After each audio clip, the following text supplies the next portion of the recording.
Joy at dawn. Mama Orojo meets Joe. Joe is in his office at Beiman Complex when he hears footsteps on the corridor. He adjusts his sitting posture in readiness to receive a possible client or visitor. At his door outside, a police corporal and Mama stop. The corporal surveys Mama's face and gives her a smile of assurance before knocking the door. Not getting any response, he knocks again harder. Mama becomes tense and suspicious following the lack of response. She suggests to the corporal to press the door handle downwards, which swings the door open. After a short hesitation, she follows the corporal in. The policeman directs Mama to a seat close to the door and sits down in front of Joe, who is curious about the woman visitor. Joe exclaims, "If all things go well," and the corporal replies, "All things go well." With this exchange, Joe feels relaxed, and the corporal introduces the two to each other. The policeman, having told Joe that Mama is interested in buying a genuine gold, adds that she was swindled in her flight to Accra earlier in the day. On behalf of Mama, he narrates how it all happened to Joe. Joe tells Mama of the need to be careful when it comes to transaction in gold.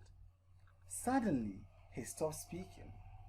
When he resumes, he announces that his visitors should go and look for gold products elsewhere.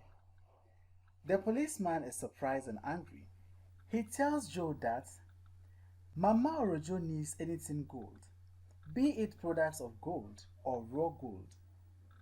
Joe gazes at Mama, finds her features admirable and winks. The corporal becomes impatient with Joe. He gets up and threatens to leave.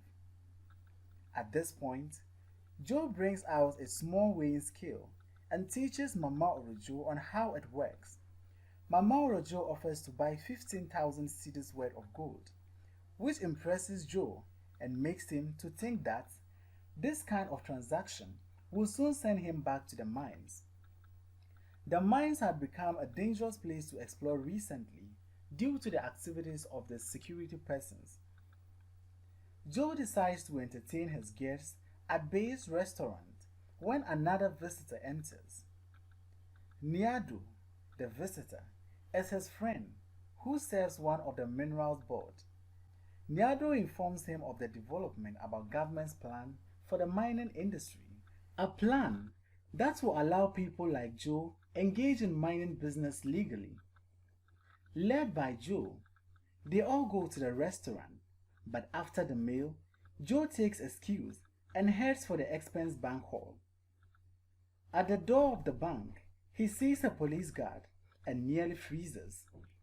In the bank, he discusses the prospects of the government's plan for the mining in the country with Nee, the assistant bank manager. At the end of their discussion, he hurries back to join the guests at the restaurant where Mama Orojo is ready to leave. As she is about to leave the company of these people, it occurs to her that living without a relative or family is not worthwhile. She feels agitated and thinks about the possibility of a man filling the void in her life. The corporal soon suggests that they join the people walking in the city center at the Kwame Nkrumah Circle. Joe meets a friend who gives them a ride to the airport. Unexpected joy at dawn. Mama Orojo is subjected to a thorough search at the airport. Mama passes through the immigration section at the airport without difficulty, and she is happy about her journey. She congratulates herself on the fortune she has made by the acquisition of genuine gold.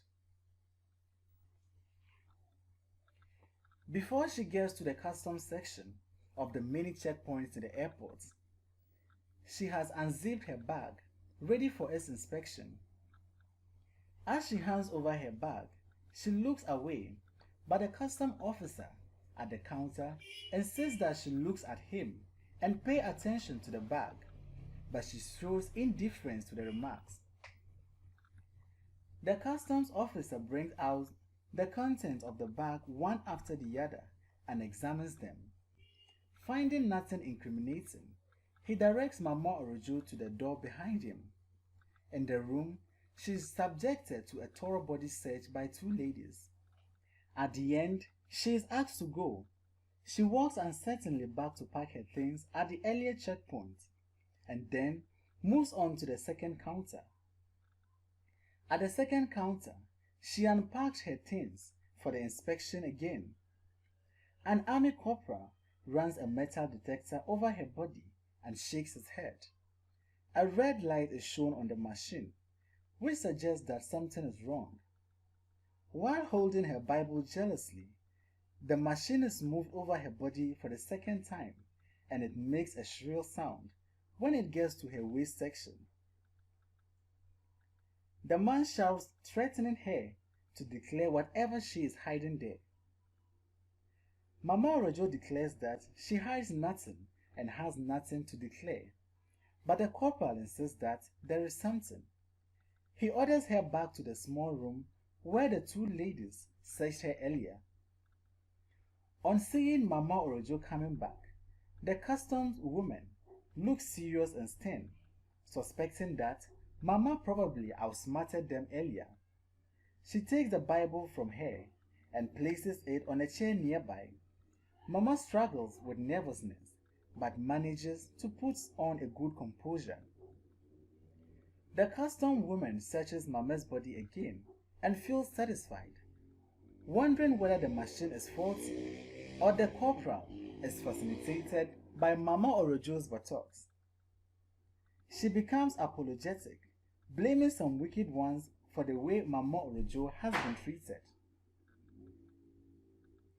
After her inspection of Mama Orojo, the woman teases the corporal and asks why he worries Mama Orojo, an innocent pastor.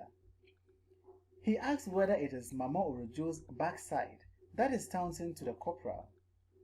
The man grumbles, unsatisfied and unamused. When Mama Orojo approaches the counter, the corporal subjects her to the machine test again, and the result is the same. The custom woman joins them and also expresses surprise. The man insists that the machine does not tell lies, but he is helpless in the circumstance. He makes some remarks about the occasional surprises and let the matter be. He calls on the next passenger. Mama Orojo packs her things, putting the Bible into her bag.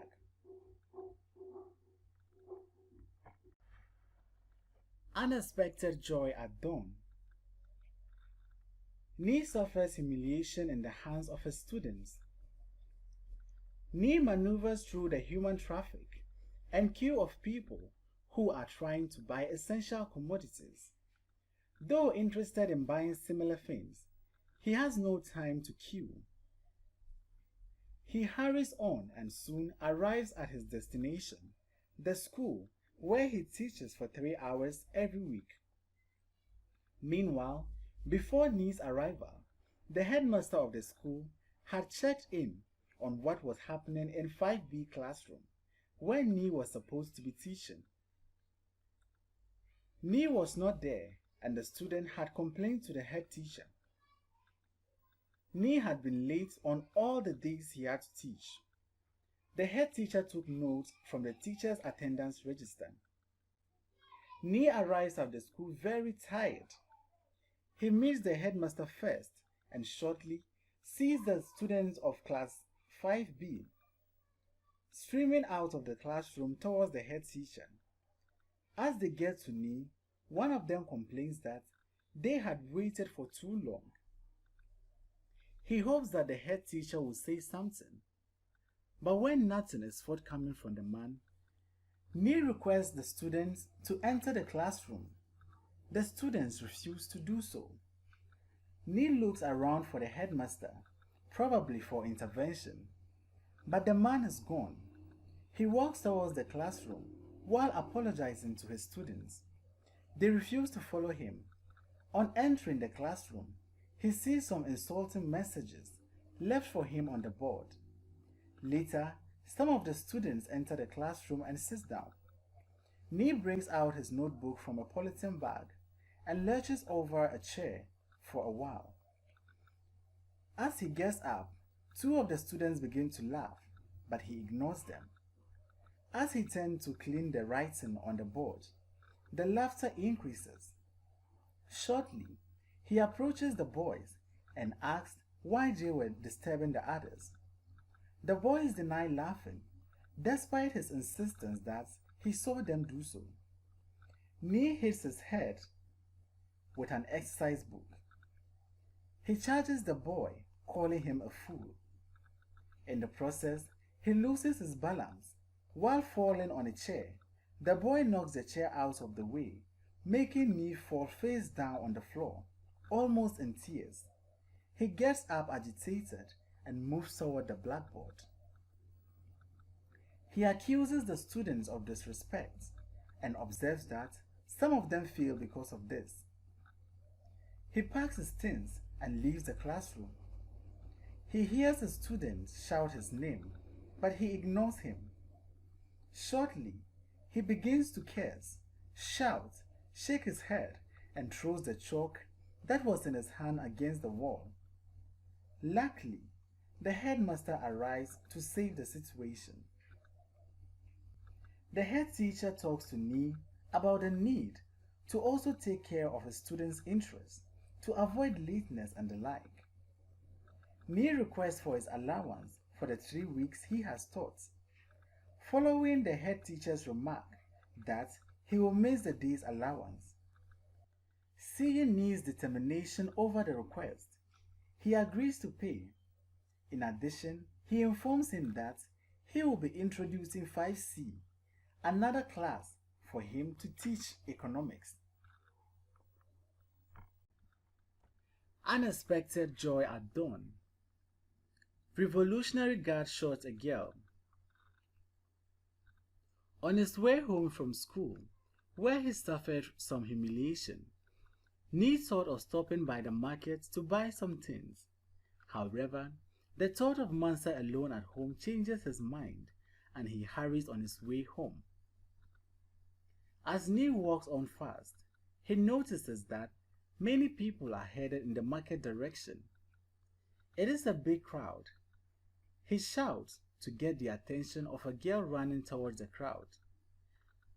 To find out the causes of the movement of such a large number of people, the girl is angered by what she considered a distraction. Nee is disturbed but tries to keep pace with the crowd. Eventually, he finds out what was going on. A girl is being held by some men. He asks a girl in front of him about those holding the other girl. She shouts back that they are guards. He wants to ask another question, but the girl is already running away fast. Nee sees the girl being held around by 6 guards carrying a gun and strings of ammunition. The girl, barely 10 years old, carries a pan containing second-hand clothing. The girl is led to a store of a woman who deals in second-hand clothing. The woman is terrified by the figure of the guards. She gets up and raises her palm in a gesture of plea to the guards. Their leader, heavily mustached and sporting dark glasses, announces that the young girl was caught selling her wares above control price. At this point, the girl points at a certain fat woman, and the soldiers exclaim, "So she is your daughter." The woman is confused and does not know what to say. To her own surprise and discomfort, she denies the girl. One of the soldiers pulls the girl and the pan falls from her head. As he fires a shot at her, the woman blinks uncontrollably. She is even afraid to cry. Then, there are cheers from the crowd. Nee is outraged and disappointed by the crowd's endorsement of such an action. He expects rage from the crowd, but none of this comes from them. Instead, there are shouts of return of justice, the eventual demise of corruption, a revolution surpassing all revolution, and the like. Suddenly, Nee realizes that someone is grabbing him. It turns out to be an old Mama Akosia, who was one of the Susu contributors in Nee's expense bank. She demands her money from Nee and threatens to hand him over to the guards. Nee is scared and begins to pant. He pleads with the old woman to make it another day. As Mama Akosia tries to reach the leader of the soldiers, a young man obstructs her, thinking that the woman wants to come and beg. The leader of the soldiers raises his gun and points at the crowd, forcing people to run helter-skelter. Mama Akosia collapses and faints as people cause a stampede. Nee also falls down but quickly gets up and helps Mama Akosia, who is about to be trampled upon. One of the soldiers charges at Nee, asking whether he was the one with the fat woman, but Nee denies this strongly. As the crowd shouts further encouragement to the soldiers, Nee is confused and afraid. He asks someone nearby whether the government is aware of this kind of development. The man responds by accusing Nee of being a reactionary or an imperialist stooge. When Nee repeats the question, the man tells him to go and ask the soldier.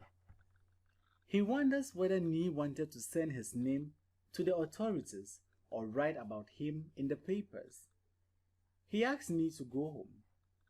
A man standing nearby angrily raises his voice, declaring Nee a conservative and a spy. As the crowd presses on, Nee is swallowed up by the crowd. He tries to take the incident off his mind, but it is difficult. Realizing that the curfew is about to start, he returns to Linda's house nearby.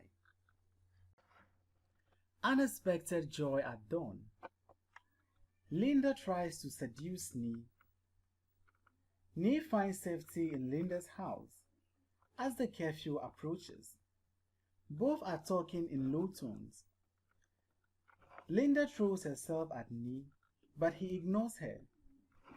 She verbally tells him that she could make herself useful to him if he accepts the request that they should go to Lagos together. Nee will not understand why Linda wants to travel with him to Lagos. Linda simply insists, telling Nee that you have to travel with me to Nigeria. She winds her arms around him and looks into his eyes. Asks whether it was a matter of force. Linda coaxes Nee that he is a young man who needs love and that Nee needs someone to bring him back his lost self. She also admits being in need of love. Having understood what Linda wants, Nee becomes pensive, thinking of how to escape this set trap. Linda, on the other hand, turns and walks to the bed, shaking her backside. As Nee demands that the door be opened for him, she goes back to him and breaks down crying. At this point, she opens up. She tells him that her husband is in London and she needs a British visa to enable her to join him in London. She has not been able to get one in Ghana and thinks that if she goes to Nigeria with Nee, she will be able to get one. Also, Nee will be able to get to Nigeria so quickly because of his tribal marks. Despite Nee's observation that he is not planning to go to Nigeria, she insists that it is money that is preventing him from going. She also insinuates that Nee's tribal mark is enough a reason for him to think about going to Nigeria. Again, she cries to weaken Nee's resolve. Nee will not break his resolve not to be seduced. He orders her to open the door for him to leave. Instead of opening the door, she offers to let Nee to have her for free, not only now, but also in Lagos. As if Nee has not spoken, she makes another move by observing that she is aware that his wife has been sick for a long time. Then checks herself. After a moment of silence, she assumes that Nee has capitulated. Simultaneously, the siren announcing the beginning of the curfew is heard. This makes Linda silently happy, believing that Nee has no opportunity to leave again. However, as she holds him gently, he pushes her away and declares his resolve to leave. Linda doesn't still believe that Nee will leave, notwithstanding the curfew. But Nee makes for the bed to pick the key. Linda joins him and tries to hold him, but he struggles free. Having surrendered in the struggle, she falls on the bed, relaxed, and tells Nee that he is merely bluffing and cannot dare walk through the curfew. An idea strikes Nee. He removes his shirt, trousers, and underpants. He puts them into a polythene bag, roughens his hair, opens the door, and escapes. Linda is confused and surprised, but not angry. Unexpected joy at dawn. Nee and Mansa's journey to the spiritual healer. With a strong hope that Mansa will be cured from the spiritualist recommended to Nee, Nee takes his wife and they embark on a journey to God's beyond science spiritual home. He prays fervently as the overloaded bus they are traveling in speeds at 80 kilometers per hour. At a point in the course of the journey, Mansa asks Nee to promise her that he will always remember her. Nee not only promises to do so, he also adds that both of them are going to be the loveliest pair that ever lived in the land. As the bus keeps speeding, in spite of its rickety nature and overload, Nee is constrained to request the driver to reduce the speed. Instead of taking heed, the driver retorted that the bus is the pride of the people of the area and that it is not a hearse anyway. Nee gives up. Shortly after, Mansa's face becomes calm and serene. Her mourning is gone, and a smile plays on the face. She assures Nee that there is no problem with her. Nee is happy at the development, and he sings her a lullaby. Go to sleep, sweet beauty. The bus driver is alerted that a passenger is going to alight at a certain village, but he passes the village by 40 meters due to overspeeding. This attracts blame and counter-blame between the passengers and the driver and a group of passengers and others. As the journey continues, the bus experiences a sudden jolt due to the bad road, and the passengers stagger forward and backwards. In spite of the unstable movement of the bus, Mansa does not stir. Her breath has become still, and her face looks peaceful. Nee calls her repeatedly, but there is no response, and he becomes scared. A passenger tells Nee that the hospital in the village is not far, trying to calm his anxiety. Other passengers pleaded with the driver to take Mansa to the hospital. The driver agrees. Meanwhile, Nee recalls what the last doctor had said about Mansa having a few days left to live, and begins to come to terms with the fact. They arrive at the hospital in Goforidia, and eventually, Nee is made aware that his wife is dead, which occurred at 8:40 p.m. Nee is informed of the procedure and the fee payable for keeping a corpse in the mortuary. Nee is confused but remains quiet at some point. He sits down and cries. Later, he is prompted to leave. Unexpected joy at dawn.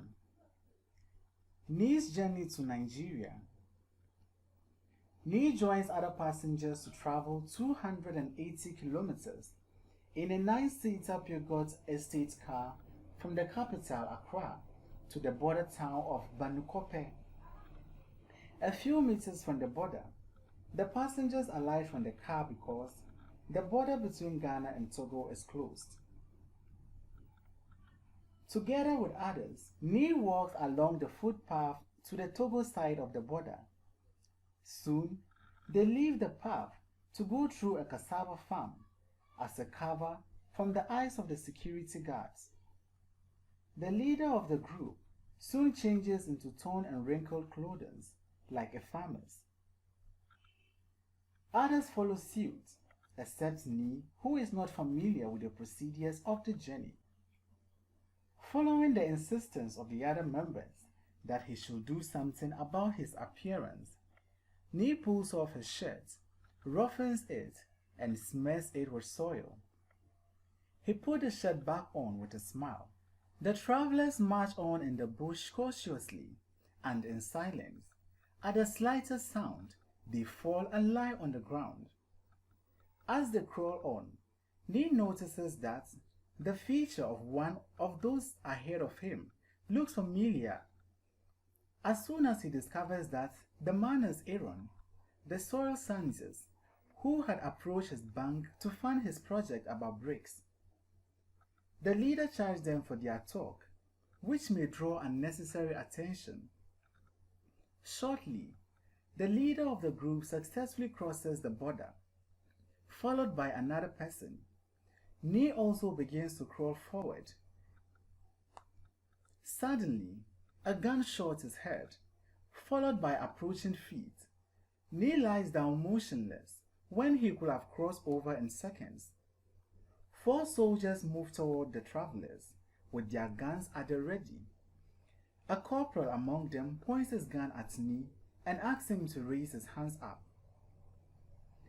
The victim of the gunshot is crying loudly as he bleeds. The corporal orders them to go on their knees and the soldiers search them. After that, they ask them to pay a fine of 10 naira. Nee and other 4 members pay the money. The wounded one continues to mourn in pain. The corporal goes to examine him briefly and collects his wallet. Nee wants to protest, but he is ordered to go. After crossing, Nee looks back to discover that the soldiers have disappeared and the mourning of the short man has stopped. Having escaped the outskirts of Lome, he kneels down and prays. Unexpected joy at dawn. Nee is robbed on his way to Nigeria.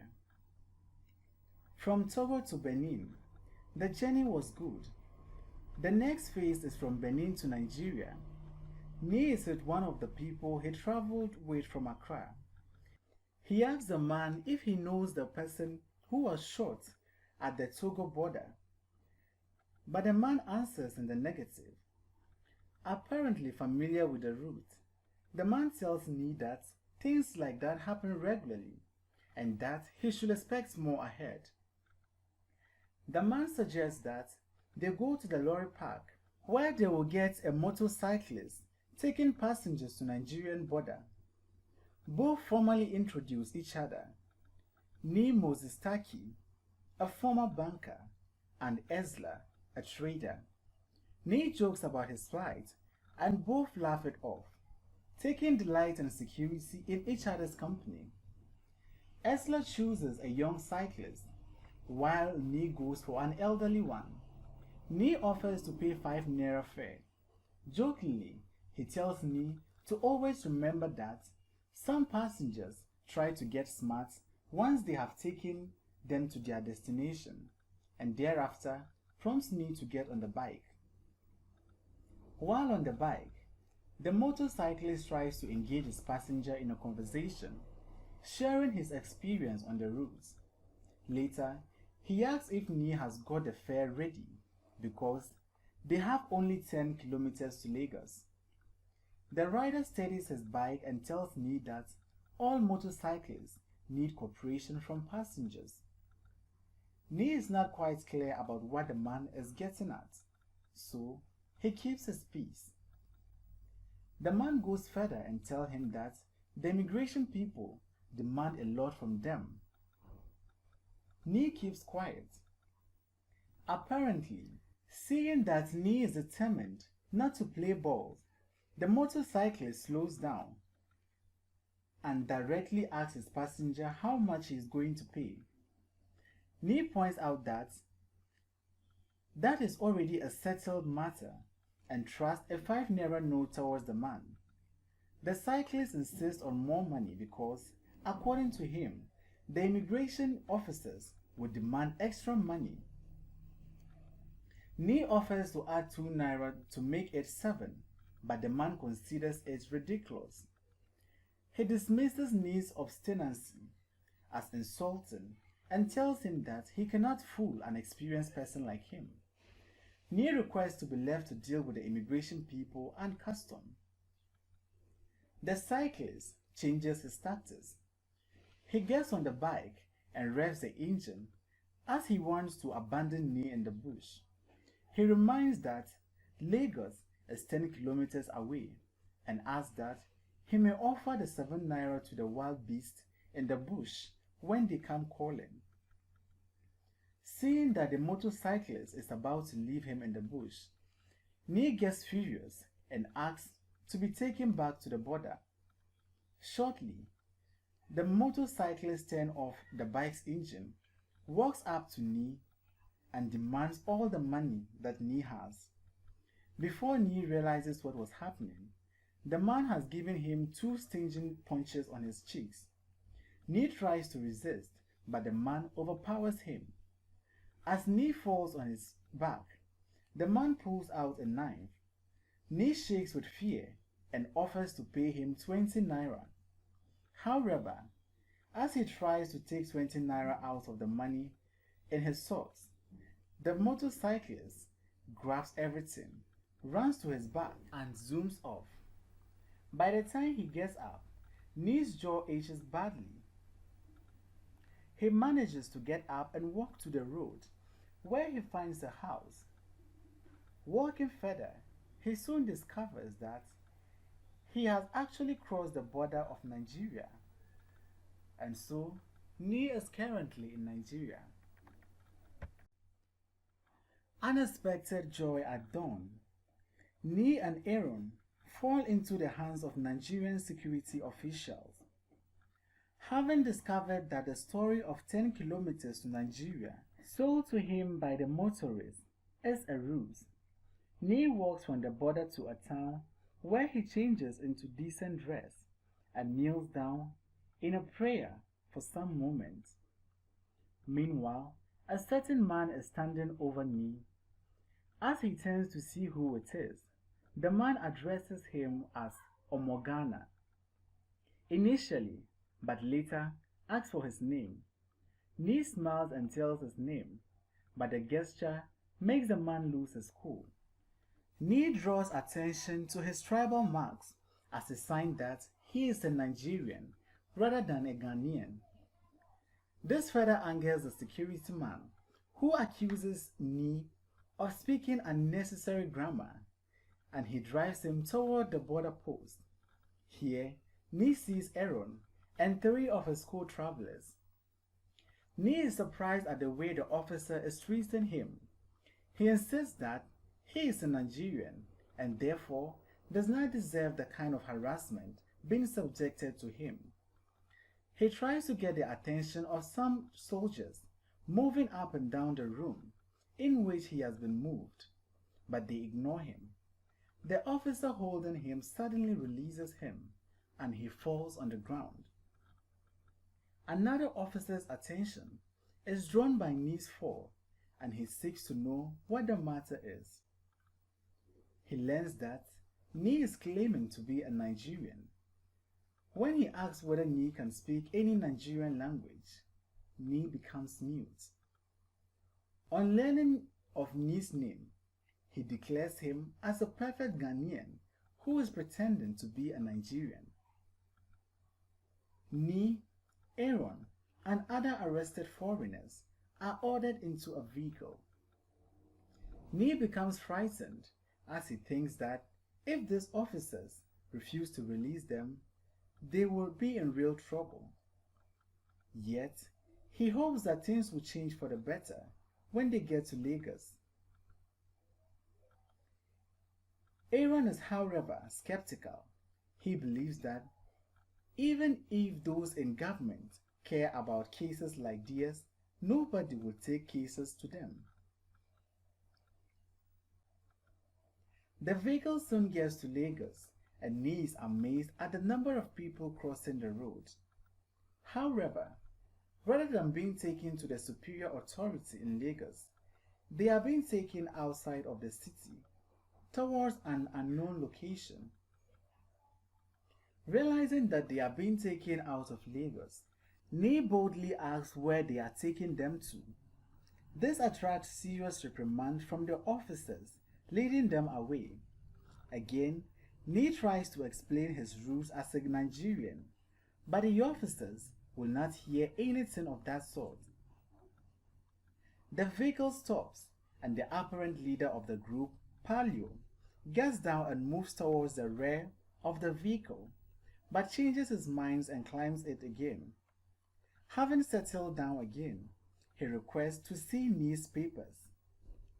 The army officer beside Palio threatens Nee with his gun. He orders him to stop talking, as if he is the most important person around. The driver of the vehicle also intervenes, regretting why they had not imprisoned them in a cell in Lagos. Palio takes control of the situation. He will take them to his country home, Ilere, where he will employ them as farmhands. He believes that they will prefer that to imprisonment or deportation. He will also thereby assist in decongesting the prisons. If they make any trouble, the solution is to hand them over to the immigration department. Finally, Palio promises them not only to give them good jobs, but to give them fun, as long as they behave well. Nee covers his face with his palm, thinking of what to do to find his parents. They are eventually taken to Ilere, Palio's hometown. Palio hands them over to a young man about 30 years to take charge of them. Nee is embittered, seeing himself treated as a hated alien in his own country. Unexpected joy at dawn. Nee meets Mashak. Part of Nee's job at the workplace is to carry cartons of bottle of beer from some vehicles into a storehouse. Though not pleasant, the need to make some money to seek out his family drives him on the job. He has worked so much that his legs wobbles under the weight of what he has been carrying. Eventually, some cartons of bottle falls off his hand and crash. Angry and unhappy, the caretaker, under whose instruction Nee works, laments that the broken bottles will cost them the commission of the day's work. Feeling guilty, Nee tries to work harder, but he is disoriented and tired. Two pretty ladies walk out of a big house to the left of the store.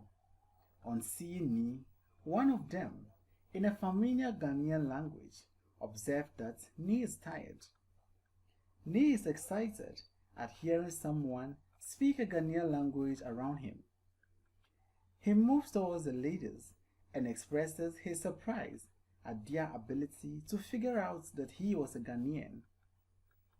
According to them, his dressing, speech, and comportment gives him away easily. After a brief chat, the ladies introduces themselves as Mashak and Akosia.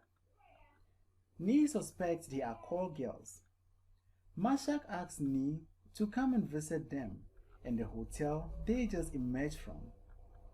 Nee agrees to visit soon, thinking they could be of help to him. Akosia suggests the evening of the following day.